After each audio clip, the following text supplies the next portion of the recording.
नमस्कार, मैं ब्रह्मप्रकाश ओझा श्री अरबिंदो सोसाइटी की ओर से आप सभी का हार्दिक स्वागत करता हूँ।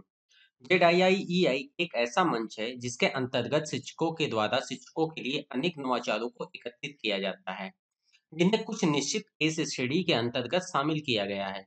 आज हम उनमें से एक केस स्टडी के विषय में कॉमिक के माध्यम से जानकारी प्राप्त करेंगे, जिसका नाम है खेल खेल में शिक्षा। जेडआईआईईआई शिक्षकों के द्वारा शिक्षकों के लिए एक ऐसा मंच है जिनमें उनके द्वारा शिक्षा में परिवर्तन हेतु दिए गए नवाचारों को शामिल किया गया है। इस कार्यक्रम की सबसे अधिक प्रभावित करने वाली विशेषता यह है कि इसमें दिए गए नवाचार शून्य निवेश पर आधारित हैं। ये नवाचार वे हैं जो किसी न किसी शिक्षक ने अपने कक्षा कक्ष में क्रियान्वित किए हैं और इसके द्वारा लाभ प्राप्त किया है। ये नवाचार सामान्य और विशेष आवश्यकता दोनों श्रेणियों के अंतर्गत आने वाले विद्यार्थियों के लिए लाभप्रद हैं। तो आइए अब हम केस स्टडी के संक्षिप्त परिचय के विषय में भी जान लेते हैं। स्वाभाविक रूप से बचपन खेलकूद के लिए होता है। विद्यार्थियों की गतिविधियां उनके परिवेश और रुचि पर निर्भर करती हैं। हर समय शिक्षक द्वारा पढ़ाए गए पाठ, होमवर्क, परीक्षा आमतौर पर विद्यार्थियों को बोझिल लगने लगती है। संभव है ऐसे में किताबों और विद्यालय से उसे ऊब होने लगे। विद्यालयी शिक्षा शुरू होते ही विद्यार्थियों को हर समय उनके अभिभावक पढ़ने के लिए प्रेरित करते नजर आते हैं। अक्सर सुनने को मिलता है कि खेल में ही दिमाग लगा रहता है, किताबें तो छू कर भी नहीं देखता। परिणाम स्वरूप विद्यार्थी किताबों से दूर भागने लगते हैं या उनके हाथ में किताबें होती हैं लेकिन उनका मस्तिष्क किसी और लोक में विचरण कर रहा होता है। इन्हीं समस्याओं से मुक्ति पाने और विद्यार्थियों को शिक्षित करने के लिए समय समय पर नवाचारों का जन्म होता रहा है। ऐसा ही एक नवाचार है खेल खेल में शिक्षा, यानी उन खेलों के माध्यम से शिक्षा जिनमें विद्यार्थियों की स्वाभाविक रुचि होती है। तो आइए अब हम इस केस स्टडी की पूरी प्रक्रिया को समझ लेते हैं। ये एक कक्षा है जिसमें शिक्षक संख्याओं के जोड़ को पढ़ा रहे हैं। आज हम संख्याओं का जोड़ अध्याय की पुनरावृत्ति करेंगे। चलो मैं अध्याय से संबंधित प्रश्न करता हूँ और आपको उससे जुड़े उत्तर बताने होंगे। उमेश, तुम बताओ, यदि रीता के पास 4 पेंसिल थी और उसकी माँ ने उसे 3 पेंसिल और दे दी, तो उसके पास कुल कितनी पेंसिल हुई? हम्म, बताओ उमेश। मास्टर जी, रीता के पास 9 पेंसिल होनी चाहिए। उमेश, तुम पढ़ाई पर ध्यान नहीं दे रहे हो। तुमने सही उत्तर नहीं बताया है। निखिल, तुम बताओ इस प्रश्न का उत्तर। मास्टर जी, रीता के पास 8 पेंसिल होनी चाहिए। निखिल, तुमने भी सही उत्तर नहीं दिया है। तुम सभी विद्यार्थी पढ़ाई पर क्यों ध्यान नहीं दे रहे हो?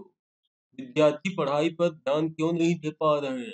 ऐसी कौन सी युक्ति लगाई जाए जिससे विद्यार्थी पढ़ाई पर ध्यान दें? शिक्षक निखिल और उमेश को देख रहे हैं। निखिल, आज तो तुम चौके और छक्के मारे जा रहे हो।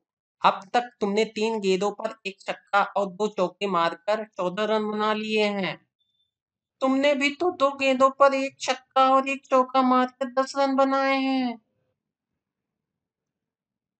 देखो जरा, यहाँ तो खेल खेल में यह दोनों रनों को कितने आसानी से जोड़ रहे हैं। मुझे लगता है कि विद्यार्थियों की रुचि खेल में अधिक है। मुझे खेल के माध्यम से शिक्षा प्रदान करनी चाहिए। शायद इस विधि द्वारा विद्यार्थी अधिक रुचि लेकर पढ़ें। आज हम संख्याओं का जोड़ अध्याय की पुनरावृत्ति सांप सीढ़ी के खेल द्वारा करेंगे। आज सांप सीढ़ी के खेल के द्वारा कक्षा में विद्यार्थियों ने मन लगाकर अध्याय को समझने की कोशिश की। अच्छा बच्चों, आप सभी को इस खेल को खेलकर कैसा लगा? बड़ा ही अच्छा लगा मास्टर जी। हम कल फिर से इस खेल को खेलेंगे और जो इस खेल में जीतेगा उसको इनाम भी मिलेगा। उमेश घर में बैठकर संख्याओं का जोड़ अध्याय की पुनरावृत्ति कर रहा है। सोनू, कैसे आना हुआ? चलो उमेश, चलकर क्रिकेट खेलते हैं। मैं तुमको बुलाने आया हूँ। नहीं सोनू, मुझे संख्याओं का जोड़ अध्याय की पुनरावृत्ति करनी है। कल गणित की कक्षा में होने वाले खेल में मुझे विजयी होना है। कौन सा खेल उमेश? हमारे मास्टर जी ने संख्याओं का जोड़ अध्याय की पुनरावृत्ति के लिए कल कक्षा में सांप सीढ़ी का खेल खिलाया था। खेल बड़ा ही मजेदार था। और जो कल इस खेल में जीतेगा मास्टर जी उसको पुरस्कृत भी करेंगे। इसलिए आज मैं खेलने नहीं जाऊंगा और अध्याय की अच्छी प्रकार से पुनरावृत्ति करूंगा। यह खेल तो बड़ा ही रोचक सा लग रहा है। चलो तुम अध्याय की पुनरावृत्ति करो। हम फिर कभी क्रिकेट खेल लेंगे, परंतु तुम मुझे बताना जरूर कि कल कक्षा में खेल में कौन जीता। हाँ, मैं तुमको जरूर बताऊंगा। तो आप सभी सांप सीढ़ी के खेल के द्वारा संख्याओं का जोड़ अध्याय की पुनरावृत्ति करने के लिए तैयार हैं? हाँ मास्टर जी, हम सभी तैयार हैं। तो चलो फिर खेल शुरू करते हैं। इस खेल में उमेश विजयी होता है। जब मैंने बिना खेल का सहारा लिए अध्याय की पुनरावृत्ति कराई, तब उमेश किसी भी सवाल का जवाब नहीं दे पाया और आज खेल के माध्यम से पुनरावृत्ति कराने पर यही विद्यार्थी विजयी हुआ है। क्यों न मैं कक्षा 5 को भी इसी प्रकार से शिक्षा प्रदान करूं। आज हम सभी वृत्त अध्याय की पुनरावृत्ति के लिए सांप सीढ़ी के खेल का प्रयोग करेंगे। इसके लिए मैं जमीन पर सांप सीढ़ी के खेल का निर्माण करूंगा और दो अलग अलग रंग की गोटियों को संख्या 1 पर रखूंगा। मैं जिन विद्यार्थियों से सवाल करूंगा वह एक एक करके पासे फेंकेंगे और पूछे गए प्रश्न का उत्तर देते हुए आगे बढ़ने का प्रयास करेंगे। विद्यार्थी के सही उत्तर देने पर ही वह अगली चाल चल सकता है। जो विद्यार्थी सबसे पहले अंतिम अंक तक पहुंचेगा वह विजयी होगा। इस खेल को विद्यार्थी समूह में भी खेल सकते हैं। चलो अब इस रोचक खेल को शुरू करते हैं। जितने अंक पासे पर आए उतने अंक बढ़ते हुए। मोहन, तुम बताओ कि वृत्त के मध्य से होकर वृत्त को दो बराबर भागों में बांटने वाली रेखा क्या कहलाती है? उसको व्यास कहते हैं मास्टर जी।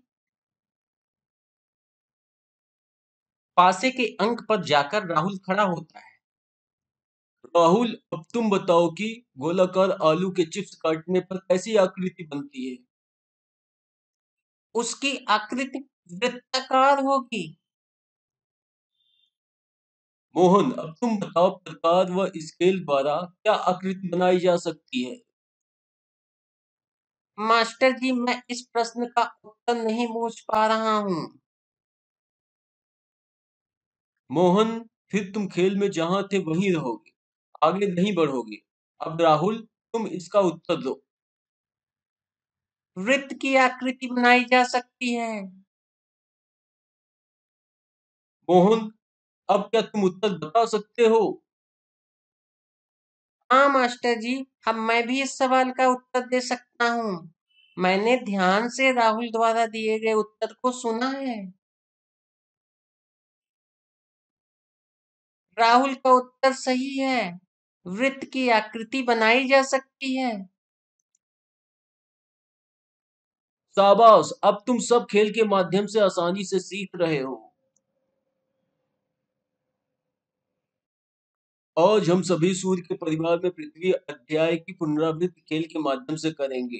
खेल का नाम होगा ग्रिड गेम। मैं फर्श पर एक ग्रिड का खेल बनाऊंगा जिसके अनेक खानों में विषय से संबंधित उत्तर लिखे होंगे और मैं जिस विद्यार्थी से सवाल पूछूंगा उस विद्यार्थी को सही उत्तर वाले ग्रिड पर जाकर खड़ा होना होगा।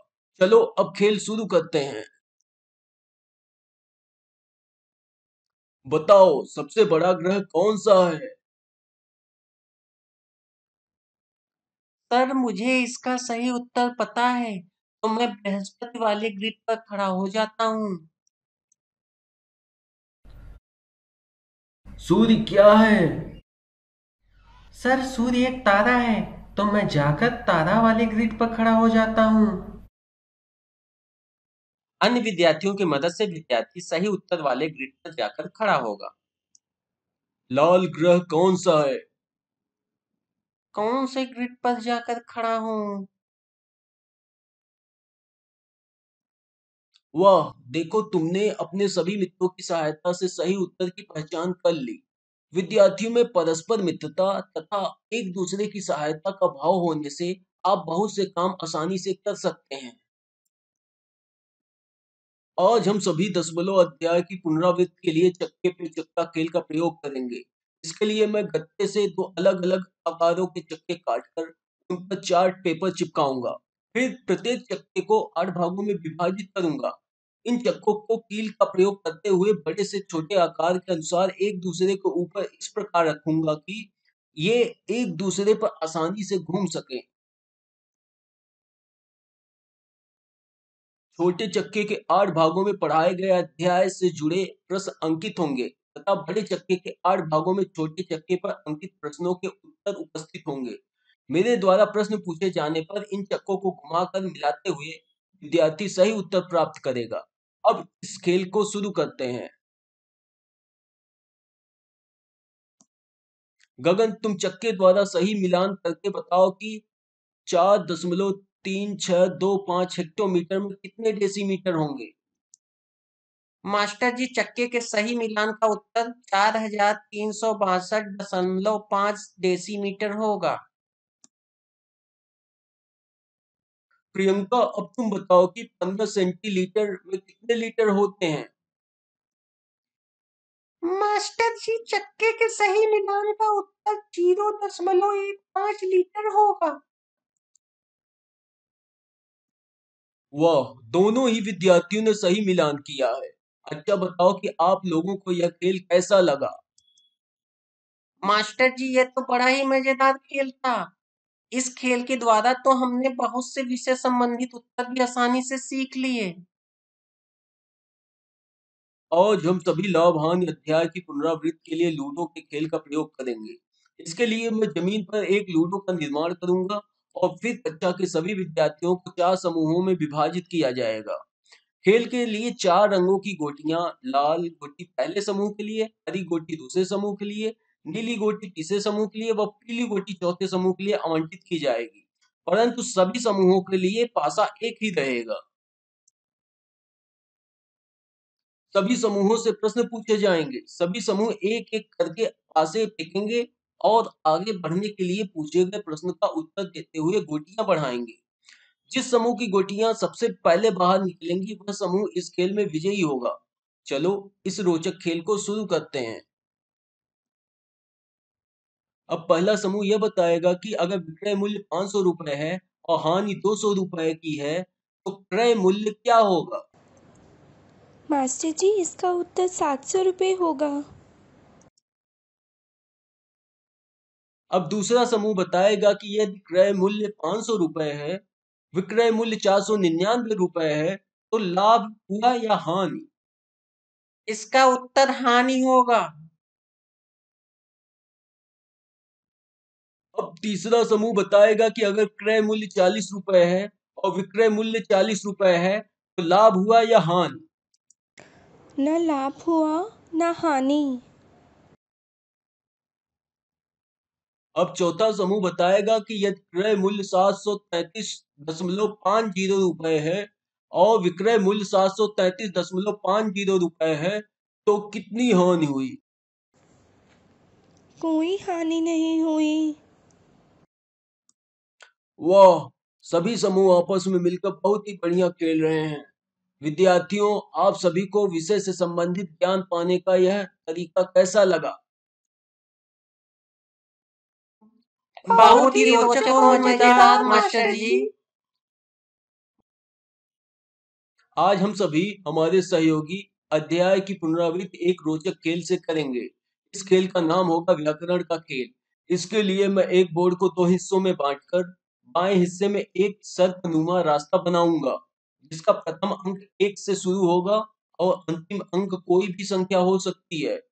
इस सर्पनुमा रास्ते को नंबरों तथा मात्राओं वाले नामों से छोटे छोटे आयताकार भागों में विभाजित किया जाएगा। दाईं तरफ एक आयत बनाया जाएगा जिस पर सभी मात्राएं लिखी होंगी। विद्यार्थी जब पासा फेंकेगा और पासा जिस मात्रा पर आया होगा उस मात्रा से बने शब्द पर गोटी रखनी होगी। इसी प्रकार आगे बढ़ा जाएगा। तो चलो इस रोचक खेल को शुरू करते हैं। सोहन, तुम चार्ट पर पासा फेंको और देखो तुम्हारा पासा कौन सी मात्रा पर गिरता है। मेरा पासा ई मात्रा पर गिरा तो मैं गोटी नाई शब्द पर रखूंगा। अनुपम, तुम चार्ट पर पासा फेंको और देखो तुम्हारा पासा कौन सी मात्रा पर गिरता है। मेरा पासा ओ मात्रा पर गिरा तो मैं गोटी ओखली शब्द पर रखूंगा। वाह, आप सभी तो भली भांति इस खेल को खेल रहे हो। यह खेल आप सभी को कैसा लगा? मास्टर जी, यह खेल तो बड़ा ही रोचक है तथा इस खेल के साथ हम अपने विषय को भली भांति समझ पा रहे हैं। इसी तरह के दिलचस्प वीडियो को देखने के लिए JIIEI का ऐप डाउनलोड करें। लिंक नीचे दिया गया है। इस वीडियो को देखने के लिए आप सभी का बहुत बहुत धन्यवाद।